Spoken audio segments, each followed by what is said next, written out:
प्रकाश हमें पढ़ना था। आइए प्रकाश के विषय में हम समझते हैं। अच्छा, यही रूम है और इस रूम को हम अंधेरा कर दें। आप बताइए कि क्या ये मार्कर दिखेगा? मार्कर नहीं दिखेगा। क्यों नहीं दिखेगा? ये क्यों दिख रहा है? आप समझिए दिख क्यों रहा है, फिर समझ में आ जाएगा क्यों नहीं दिखा।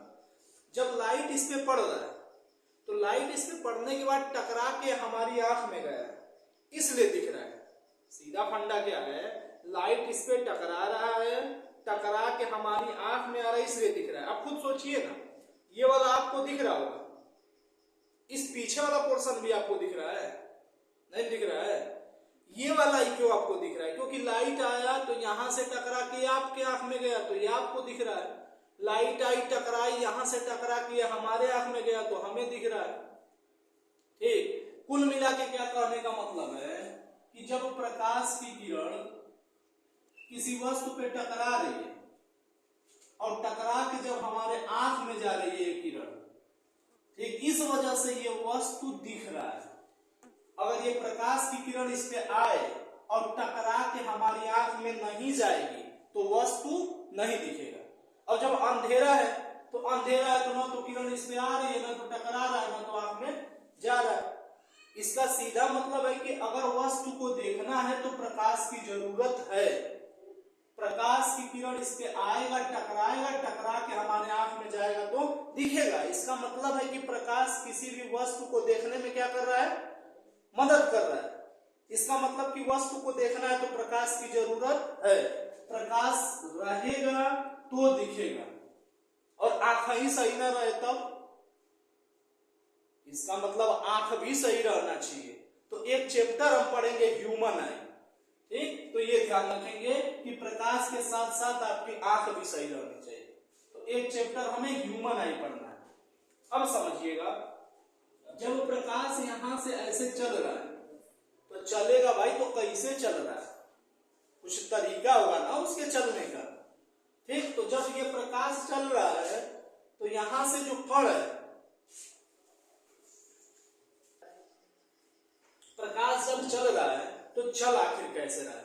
जैसे आप सोचिएगा, जैसे मैं बोल रहा हूं ना, तो बोल रहा हूं तो यहाँ के कण ऐसे कंपन कर रहा है आगे पीछे। तो जब कण कंपन कर रहा है आगे पीछे, तो ये जो ऊर्जा है ये जा रहा है, और यही कंपन जब जा रहा है ना तो कान के पर्दे को पीट रहा है तो आवाज सुनाई दे रही है।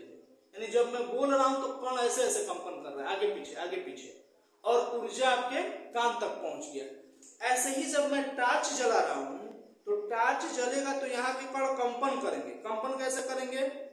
ऊपर नीचे चारों तरफ लंबवत। ये ध्यान रखेंगे, आगे पढ़ेंगे चैप्टर्स में, ठीक। जैसे टॉर्च ऑन कर रहे हैं, यहाँ के कण कंपन कर रहे हैं लंबवत चारों तरफ, और जब कंपन करेगा तो ये ऊर्जा आगे ट्रांसफर होगा, ठीक। तो ऊर्जा आगे बढ़ रही है, और कंपन कैसे हो रहा है? लंबवत चारों तरफ। और जब कंपन लंबवत चारों तरफ होता है, ठीक, तो उसको कहते हैं अनुप्रस्थ तरंग। अनुप्रस्थ तरंग में कण के कंपन कैसे होते हैं? तरंग के चलने की दिशा के लंबवत होते हैं। और इस प्रकाश में कंपन तो लंबवत होता है लेकिन चारों दिशाओं में होता है। ध्वनि में कंपन कैसे होता है? कण आगे पीछे कंपन करते हैं, तो आगे पीछे कंपन होगा तो अनुदैर्ध्य तरंग है। तो ध्वनि किस तरह का तरंग है? अनुदैर्ध्य तरंग। ध्वनि जो है अनुदैर्ध्य, और प्रकाश जो है वो अनुप्रस्थ तरंग, और इसमें कण जो है वो कंपन करते हैं चारों तरफ लंबवत। इसीलिए इस प्रकाश को हम अध्रुवित प्रकाश भी कहते हैं। क्या कहते हैं? अध्रुवित प्रकाश। ये सब आगे एकदम डिटेल पढ़ेंगे, नाम बता रहे हैं, ठीक। तो प्रकाश तो चल रहा है, कैसे चल रहा है? तो कण कंपन कर रहा है, ऊर्जा आगे बढ़ रहा है, ठीक। अब जब चल रहा है तो हम कहते हैं कि सीधी रेखा में चलता है प्रकाश, ठीक। प्रकाश किस तरह चलता है? सीधी रेखा में। एक प्रैक्टिकल भी आपको बताया था, ऐसे ले लीजिएगा मोमबत्ती, जला लीजिएगा और स्पाइरल पाइप एक ले लीजिएगा, और जैसे ही यहां से लाइट जलाएंगे तो यहां से जो प्रकाश जाएगा अगर घूमते हुए जाता तब तो यहां उजाला रहता, लेकिन होता क्या है कि सीधी रेखा में आया, टकराया, ऐसे रिफ्लेक्ट हो गया, ठीक। तो यहाँ तो लाइट पहुंचा नहीं, तो हम कह देते हैं कि नहीं लाइट सीधी रेखा में चलता है, सीधा रेखा में, नहीं तो वक्र के रूप में चलता है तो वहां तक पहुंच जाता है, ठीक ना। तो प्रकाश किस तरह चलता है, सीधी रेखा में चलता है। अब समझिए, जैसे हमने लाइट जलाई और लाइट आगे बढ़ रहा है, ठीक, तो हमने उसका एक रास्ता खींच दिया, काल्पनिक रास्ता, उस रास्ते को हम किरण बोलते हैं। ये यहां से प्रकाश अगर इधर चल रहा है तो हम ऐसे काल्पनिक रास्ता खींचे हैं भैया, इस काल्पनिक रास्ते को हम क्या कह रहे हैं, किरण। प्रकाश जिस काल्पनिक पथ पर चलता है उसी को क्या कहते हैं, किरण कहते हैं, रे कहते हैं, रे कहते हैं। ये याद रखें। पहली बात, प्रकाश क्या है भाई, प्रकाश कर क्या रहा है, तो किसी भी वस्तु को देखने में मदद कर रहा है। प्रकाश एक तरंग है, ये बात याद रखना है। तरंग किस टाइप का है, तो अनुप्रस्थ तरंग है, ठीक। इसके बाद ये अध्रुवित प्रकाश है, ये आगे पढ़ेंगे। विद्युत चुंबकीय तरंग के बारे में भी आगे पढ़ेंगे। इसके बाद जब चल रहा है तो चल कैसे रहा है, तो सीधी रेखा में चल रहा है। उस सीधी रेखा में जब चल रहा है तो जिस काल्पनिक रास्ते पे चल रहा है उसका नाम क्या है, किरण है। तो उस काल्पनिक रास्ते का नाम क्या है, किरण, रे है। अच्छा भैया चलेगा तो चाल भी तो होगा, तो किस चाल से चल रहा है, तो सी से लिखते हैं प्रकाश की चाल को, 3 × 10⁸ मीटर प्रति सेकेंड। प्रकाश की चाल कितनी होती है, 3 × 10⁸ मीटर प्रति सेकेंड हो जाएगा। प्रकाश एक तरह की ऊर्जा है जो किसी भी वस्तु को देखने में मदद करता है। दूसरा, प्रकाश किस तरह की तरंग है, अनुप्रस्थ तरंग है। ध्वनि किस तरह की तरंग है, अनुदैर्घ्य तरंग। प्रकाश जब चल रहा है तो कण कैसे कंपन कर रहा है, लंबवत चारों तरफ। और ध्वनि जब चल रहा है तो कण कैसे कंपन कर रहा है, आगे पीछे, आगे पीछे, ठीक, ये ध्यान रखना है। ये अध्रुवित प्रकाश है, यही कंपन जब केवल एक दिशा में रहता ना तो वो ध्रुवित प्रकाश हो जाएगा, तो वो ध्रुवण में हम पढ़ेंगे, ठीक। अब देखिए, प्रकाश चल रहा है तो सीधी रेखा में चल रहा है, और चल रहा है तो चाल कितनी है, 3 × 10⁸ मीटर प्रति सेकेंड, ठीक। अब देखो, प्रकाश जब हमने कहा कि यहां से आया और टकरा के इधर चला गया उसी माध्यम में वापस, तो इस घटना को कहते हैं हम परावर्तन, ठीक। जैसे ये दिख रहा है, मैं क्यों, क्योंकि प्रकाश की किरण आया और टकरा के आंख में गया, तो आके और फिर इसी माध्यम में वापस लौट गया, तो इसी को कहेंगे प्रकाश का परावर्तन, रिफ्लेक्शन ऑफ लाइट, ठीक। परावर्तन को रिफ्लेक्शन बोलते हैं, ठीक ना, तो रिफ्लेक्शन ऑफ लाइट बोलते हैं। अब देखिएगा, जो एक आ रहा है उसका नाम रे है, एक ही ठो आ रहा है। अरे टार्च जलाएंगे तो बहुत सा आएगा, तो एक का नाम रे है, अब बहुत सारी रे आएंगी ना, तो उसका नाम है बीम, माने किरण पुंज। किरण पुंज माने किरणों के समूह को हम क्या कहेंगे, किरण पुंज, ठीक। और किरण पुंज जो होगा 3 तरह का, 3 तरह का। एक, किरणें एक बिंदु पे जाके मिल जाएंगी, तो जब प्रकाश की किरणें एक बिंदु पे मिल जाए तो उसको क्या कहेंगे, अभिसारी किरण पुंज। पहला, अभिसारी किरण पुंज, ठीक, कन्वर्जिंग बीम बोलते हैं, ठीक ना। जब प्रकाश की किरणें एक बिंदु पे मिलेंगी तो उस किरण पुंज को कहेंगे अभिसारी किरण पुंज, कन्वर्जिंग बीम, ठीक ना। और जब प्रकाश की किरण किसी एक बिंदु से फैल जाएंगे तो इसको कहते हैं अपसारी। अपसारी माने पसार देगा, तो अपसारी किरण पुंज, अपसारी किरण पुंज। जब एक बिंदु से किरणें फैल रही हैं तो अपसारी किरण पुंज, डाइवर्जिंग बीम। और जब किरणें एक दूसरे के समांतर हैं तो किरण पुंज को क्या कहेंगे, समांतर किरण पुंज। ठीक, तो जब प्रकाश की किरणें एक दूसरे के समांतर रहेंगी तो उसको कहेंगे समांतर किरण पुंज। हो जाएगा। जैसे क्या है, जो मैग्नीफाइंग लेंस होता है, तो जो मैग्नीफाइंग लेंस होता है, ठीक, ये बहुत किए हैं हम लोग जब छोटे थे तो पेज जलाते थे, ठीक ना। तो प्रकाश की किरण जब आती थी तो एकदम यहीं आके कलेक्ट हो जाता था। तो ये वाली जो बीम है वो किस तरह की है, अभिसारी। और जो सड़क पे लगा है लैंप, ठीक, वो क्या करता है, तो एक जगह जला हुआ है पूरा एकदम चारों तरफ फैला दिया है ना, तो चारों तरफ फैल गया, तो वो किस तरह का किरण पुंज है, अपसारी। ठीक, और गाड़ी की जो हेडलाइट है, ठीक, वो किस तरह का होगा, उसको दूर तक देखना है ना सामने। ठीक, गाड़ी अपने लिए खरीदा है कि बगल वाले के लिए है ना, ऐसा नहीं ना गाड़ी चलाएगा अपने लाइट जाएगा इधर फैलेगा, ले भैया तू भी साइकिल वाला दे। तो जो जा रहा है समांतर जा रहा है, ठीक ना, गाड़ी की हेडलाइट वाला, ट्रेन की हेडलाइट है, ठीक, तो किस लिए ट्रेन आगे जा रहा है, दूर तक उसको देखना है, तो ट्रेन की जो हेडलाइट में जो बीम जा रहा है वो कौन सा है, समांतर किरण पुंज। अगली बात समझ में। तो प्रकाश जिस रास्ते पे चल रहा है उसका नाम क्या है, किरण। किरणों के समूह का क्या नाम है, किरण पुंज। और किरण पुंज कई तरह का, तीन, अभिसारी, अपसारी और समांतर। अभिसारी होगा तो किरणें एक बिंदु पे मिलेंगी, अपसारी होगा तो किरणें क्या हो जाएंगी, फैल जाएंगी, और समांतर होगा तो सभी किरणें एक दूसरे के क्या होंगी, समांतर। है बात समझ में। तो तीन ही पढ़ना है, कन्वर्जिंग बीम, डाइवर्जिंग बीम और पैरेलल बीम। तो तीन तरह के बीम का अध्ययन करेंगे। ठीक, अच्छा, अभी हमने क्या कहा कि इसको देखना है, ठीक, तो लाइट आ रहा है, इस पे पड़ रहा है तो हम देख रहे हैं, तो क्या इस लाइटिया को देखना है तब भी टॉर्च जलाएंगे,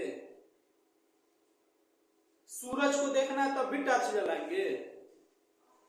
हाँ, कुछ वस्तुएं हैं जिनके पास खुद के प्रकाश है, जैसे इस मेज को देखना है तो लाइट आएगा टकराएगा तब हमें दिखेगा, क्योंकि इस मेज के पास खुद की लाइट है नहीं। अरे बात समझ में। तो बहुत सारी ऐसी वस्तुएं हैं जिनके पास खुद का प्रकाश है, अब बहुत सारी ऐसी वस्तुएं हैं जिनके पास खुद का प्रकाश नहीं है। तो जिनके पास खुद का प्रकाश है उन वस्तुओं को क्या कहते हैं, दीप्त वस्तु। क्या कहते हैं, दीप्त वस्तु, है ना।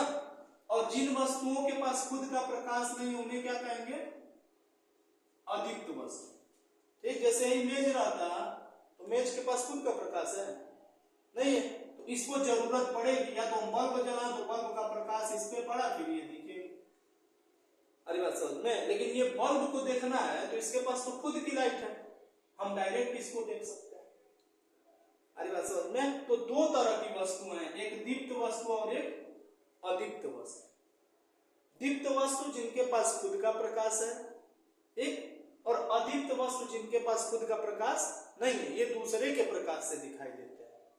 अरे बात समझ में। जैसे कहा जाए चंद्रमा क्या दीप्त है कि अदीप्त वस्तु है, तो चंद्रमा अदीप्त वस्तु है, चंद्रमा के पास खुद का प्रकाश नहीं है, सूरज का प्रकाश उस पर पड़ रहा है तब वो दिखाई दे रहा है, ठीक ना। तो चंद्रमा जो है वो किस तरह का वस्तु है, अदीप्त। ठीक, अब इसमें भी दीप्त में भी दो तरह का बांट देता है किताबों में, ठीक ना, कि एक प्राकृतिक और एक कृत्रिम, प्राकृतिक और एक कृत्रिम। ठीक, प्राकृतिक मतलब क्या, जैसे सूरज हो गया, हमने थोड़े बनाया है उसको, सूरज के पास खुद का प्रकाश है तो सूरज भी दीप्त है, लेकिन किस में आ जाएगा, प्राकृतिक में आ जाएगा, है ना। बल्ब जो है वो किसने बनाया, मनुष्य ने बनाया, ठीक, एडिसन साहब ने बनाया, ठीक, तो मनुष्य द्वारा बनाया तो कृत्रिम में आ जाता है। ठीक, इस तरह मोम वगैरह कह सकते हैं। अदीप्त में भी दो बांट दिया है, प्राकृतिक और कृत्रिम। प्राकृतिक में जैसे चंद्रमा हो गया, कौन सा उसके पास खुद का प्रकाश है, सूरज के प्रकाश से दिख रहा है ना।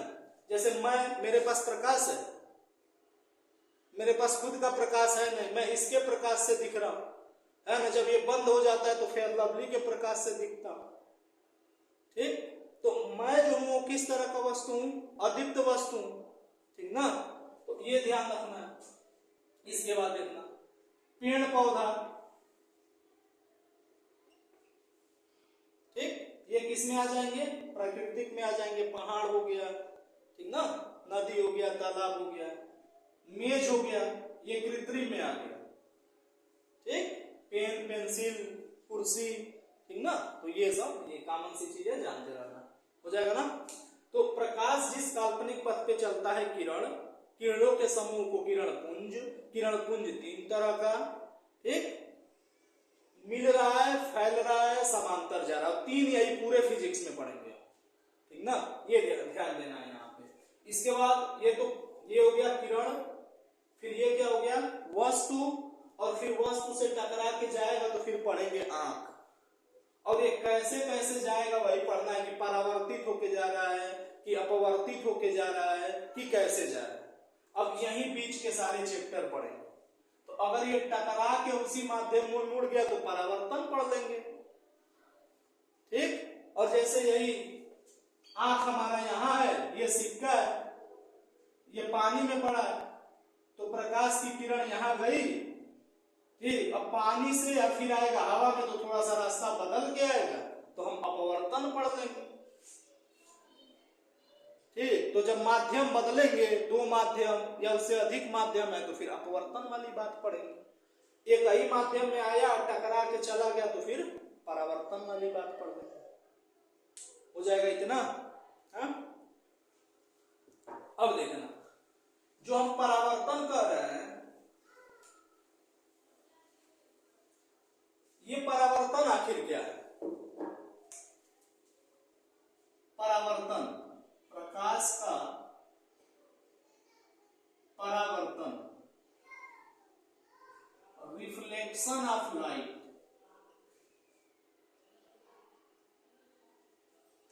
ठीक। तो जब देखना प्रकाश की किरण किसी चिकने सतह पे पड़ेगा, किसी चिकने सतह पे पड़े प्रकाश की किरण, ये, और इसमें पड़ने के बाद टकराए और टकरा के उसी माध्यम में वापस चला जाए, तो इसी घटना को हम कहेंगे प्रकाश का परावर्तन। प्रकाश का परावर्तन क्या है? तो जब प्रकाश की किरण किसी चिकने सतह से क्या हो? टकराए, ठीक ना, और टकरा के पुनः उसी माध्यम में वापस, जो ये माध्यम इसी में आया, इसी में टकराए, टकरा के इसी में वापस चला गया। तो जब प्रकाश की किरण किसी चिकने सतह से टकराकर और पुनः उसी माध्यम में वापस चली जाए, तो इसी घटना को प्रकाश का परावर्तन कहते हैं। आई बात समझ में? और जो किरण आ रही है, आने वाली किरण का नाम है आपतित किरण। क्या नाम है? आपतित किरण। आने वाली किरण का नाम आपतित किरण, और यहां से टकरा के जाने वाली किरण का नाम परावर्तित किरण। आने वाली किरण का नाम आपतित किरण, यहां से टकरा के जाने वाली किरण का नाम परावर्तित किरण, और ये जिस बिंदु पे मिल रहा है इसका नाम है आपतन बिंदु। क्या नाम है? आपतन बिंदु। और इस पर एक अभिलंब खींच दे रहे हैं, यह है अभिलंब।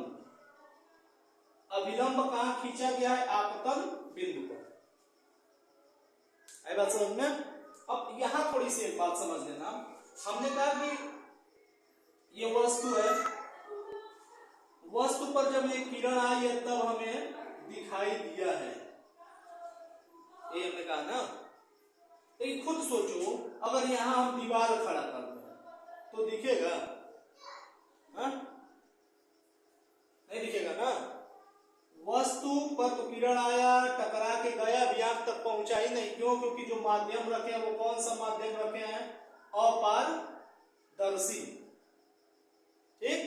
लेकिन यही अगर हम शीशा रख देते, शीशा कांच रख देते, तब दिखता ना। क्यों? क्योंकि कांच कौन सा माध्यम है?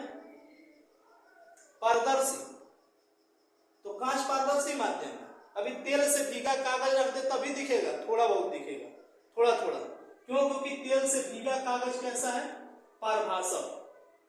तो खुद सोचो ना, पारदर्शी रखे तो नहीं दिखा, पारभासक रख रहा है तो पार्टियल ही दिख रहा है, आंशिक रूप से दिख रहा है, और पारदर्शी में दिख रहा है। तो यही तीन माध्यम है। कोई पूछे माध्यम कितने तरह का? तो तीन, अपारदर्शी माध्यम, पारदर्शी माध्यम और पारभासक माध्यम। आई बात समझ में? और अपारदर्शी रहेगा तो नहीं दिखेगा, पारभासक रहेगा तो आंशिक रूप से दिखेगा, और पारदर्शी रहेगा तो दिखेगा। इसी पारदर्शी को जब पॉलिश कर देंगे ना तो दर्पण बन जाएगा। आई बात समझ में? आप पारदर्शी को जब बढ़िया से काट देंगे तो लेंस बन जाएगा, पारदर्शी को काट देंगे तो प्रिज्म बन जाएगा। तो इसी पारदर्शी को काट काट के पढ़ना है बबुआ, दर्पण पॉलिश करके एक सतह कम से कम वक्र कर देंगे तो लेंस बन जाएगा, किसी सतह पे ऐसे किसी कोण पे झुका देंगे तो प्रिज्म बन जाएगा। तो दर्पण पढ़ लेंगे, लेंस पढ़ लेंगे और प्रिज्म पढ़ लेंगे। अब प्रिज्म पढ़ेंगे तो वर्ण विक्षेपण पढ़ लेंगे। ठीक, तो यही हमने पॉलिश किया है। इधर पॉलिश कर दिए तो खुद सोचो ना, यहां से किरण जाएगा तो अंदर घुसेगा? घुसेगा ही नहीं, यहीं से टकरा के वापस चला जाएगा। तो जब किसी चिकने सतह पे प्रकाश की किरण आए और टकरा के पुनः उसी माध्यम में वापस चली जाए तो इसी घटना को प्रकाश का परावर्तन कहते हैं, रिफ्लेक्शन ऑफ लाइट कहते हैं। When ray of light falls on a smooth surface and turns back into the same medium, that is called reflection of light. When ray of light falls on a smooth surface and turns back into the same medium, that is called reflection. और जो किरण आ रही है उस किरण का नाम आपतित किरण, incident ray. यहां से जो टकरा के जा रही है परावर्तित किरण, रिफ्लेक्टेड रे। और जिस बिंदु पर ये मिल रहा है ना, ये आ रहा है और यहां से जा रहा है, आपतन बिंदु, पॉइंट ऑफ इंसिडेंस। और जो ये अभिलंब खींचे हैं नॉर्मल, याद रखना है इतना भैया। और जो ये वाला कोण है ना, अभिलंब और आपतित किरण के बीच का कोण, इसको कहते हैं आपतन कोण। क्या कहते हैं? आपतन कोण, एंगल ऑफ इंसिडेंस। इसीलिए इसको आई से डिनोट करते हैं। क्या नाम है इसका? आपतन कोण, एंगल ऑफ इंसिडेंस। इसलिए इसको किससे लिख रहे हैं हम? आई से। इसका नाम है परावर्तन कोण, परावर्तन कोण, एंगल ऑफ रिफ्लेक्शन। इसलिए इसको स्मॉल आर से लिख देते हैं। नाम याद हो जाएगा ना? आने वाली किरण का नाम आपतित किरण, टकरा के जाने वाली किरण का नाम परावर्तित किरण, इस बिंदु का नाम आपतन बिंदु, और ये आपतन बिंदु पे खींचा गया अभिलंब, और इस कोण का नाम आपतन कोण, और इस कोण का नाम परावर्तन कोण। कोई पूछेगा प्रकाश का परावर्तन क्या है, तो आप क्या डेफिनेशन है? जब प्रकाश की किरण किसी चिकने सतह पे टकराए और टकरा के उसी माध्यम में वापस लौट जाए, इसी को प्रकाश का परावर्तन कहते हैं। और इस परावर्तन के दो नियम हैं। कितने नियम हैं? दो नियम हैं। पहला नियम क्या है? देखना, आपतित किरण, परावर्तित किरण और इस आपतन बिंदु पे जो खींचा गया अभिलंब, तीनों कहां है? एक ही तल में है। ठीक, तो ये पहला नियम है। आपतित किरण, परावर्तित किरण और आपतन बिंदु पर खींचा गया अभिलंब, तीनों कहां होते हैं? एक तल में होते हैं। हो जाएगा? ये पहला नियम है। ठीक, incident ray, reflected ray, normal at the point of incidence, all lie at same plane. Incident ray, reflected ray, normal at the point of incidence all lie at same plane हो जाएगा। दूसरा, ये जो आपतन कोण होता है ये परावर्तन कोण के बराबर होता है। जो आपतन कोण है किसके बराबर होता है? परावर्तन कोण के बराबर। माने जो एंगल आई है वो किसके बराबर? एंगल आर के बराबर।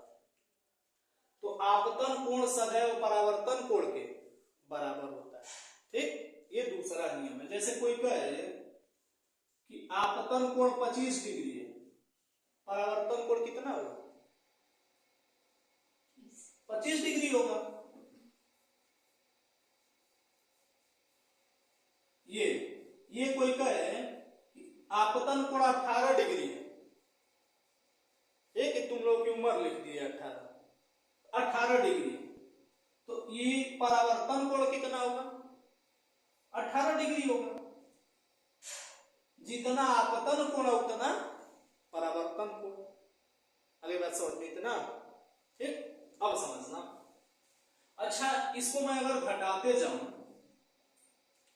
हमने कहा कि ये 25 तो ये भी 25, ठीक, हम कहे 10 तो ये भी 10, हम कहे कि 0, ऐसे कर देते हैं, इधर बने आ रहा है, ये जा रहा है, ठीक, ये 10 तो ये 10, ये 5 तो ये 5, और जब ये सट गया तो 0 तो ये भी 0।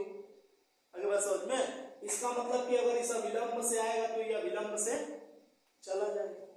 तो यानी कोई भी अगर किरण अविलंब से आ रहा है तो अविलंब से ही वापस चला जाएगा। और यहाँ पे I बराबर 0 है और R बराबर भी क्या है? 0। है बात समझ में? तो अगर कोई भी किरण